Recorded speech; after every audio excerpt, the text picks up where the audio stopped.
বৌদ্ধ পূর্ণিমা। এ উপলক্ষে চট্টগ্রামের বিভিন্ন বৌদ্ধ বিহারগুলোতে বৌদ্ধ পূজা, প্রদীপ প্রজ্বলন, শান্তি শোভাযাত্রা, ধর্মীয় আলোচনা সভা সহ নানা আয়োজন রাখা হয়েছে।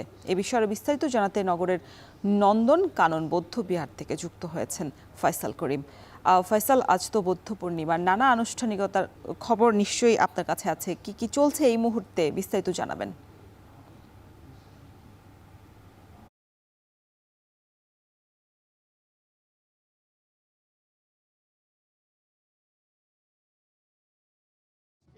বৌদ্ধদের জন্য একটি প্রধান ধর্মীয় উৎসব বা ধর্মীয় দিন বলা চলে। সে কারণে তাদের আজকে আগ্রহ এবং যে উৎসবের আমেজ সেটি অন্যান্য যে কোনো উৎসব থেকে অনেকটাই বেশি। এবং চট্টগ্রামের নন্দনকানন যে বৌদ্ধবিহার, এখানেই মূলত এই চট্টগ্রামের যে মূল অনুষ্ঠান, সেই মূল অনুষ্ঠানটি হয়ে থাকে, কেন্দ্রীয়ভাবে পালিত হয়। এখান থেকে আমরা দেখছি একেবারে ভোর 5টা থেকে এখানে যারা বৌদ্ধ ধর্মাবলম্বী আছেন তারা এসছেন, নানা ধরনের আনুষ্ঠানিকতা পালন করছেন। এখন এখানে মোমবাতি প্রজ্বলনের পর সবাই দলে দলে এসে বৌদ্ধের যে প্রতিবিম্ব স্নান, যেটি আসলে আজকে যেহেতু গৌতম বুদ্ধ জন্মগ্রহণ করেছিলেন, সেই গৌতম বুদ্ধের যেই শিশুর প্রতিকৃতি, সেই প্রতিকৃতিতে এক ধরনের স্নান করাচ্ছেন যারা এখানে ধর্মাবলম্বী আছেন।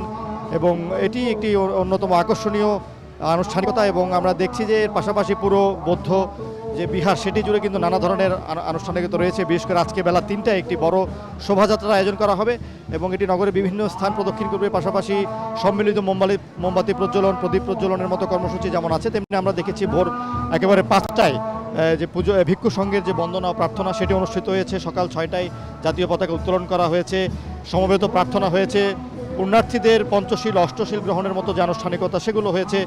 এবং নানা ধরনের আনুষ্ঠানিকতা কিন্তু দেখছেন পুরো বিহার জুড়ে। আমরা দেখছি যে আসলে যারা বৌদ্ধ আছে, বৌদ্ধ ধর্মাবলম্বী আছে, তাদের ভিড়ে মুখরিত। এবং এই ধরনের এই আনুষ্ঠানিকতা তারা প্রথমে এসে সবাই মোমবাতি প্রজ্বলন করেন এবং তারা বৌদ্ধের যেই বটবৃক্ষ, বৌদ্ধকে ঘিরে যে বটবৃক্ষটি করা হয়েছে, বৌদ্ধ প্রতিমূর্তি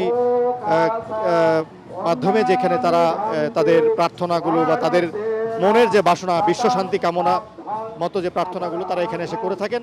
এবং আমরা দেখছি যে আজকে এই বৌদ্ধ বিহারের যেই বৌদ্ধ পূর্ণিমার যে আনুষ্ঠানিকতা, সেটির পাশাপাশি নানা ধরনের কর্মসূচি রাখা হয়েছে। বিশেষ করে স্বেচ্ছায় রক্তদান কর্মসূচির মতো কর্মসূচি আছে এবং এখানে অনুষ্ঠান আছে, সাংস্কৃতিক পরিবেশনা আছে এবং সারা দিনব্যাপী আজকে নানা ধরনের পরিবেশনা থাকবে। আমরা দেখছি যে উৎসব মুখর পরিবেশে তারা এই দিনটিকে পালন করেন, যদিও বুদ্ধের ত্রিস্মৃতি বিজড়িত একটি আজকে দিন।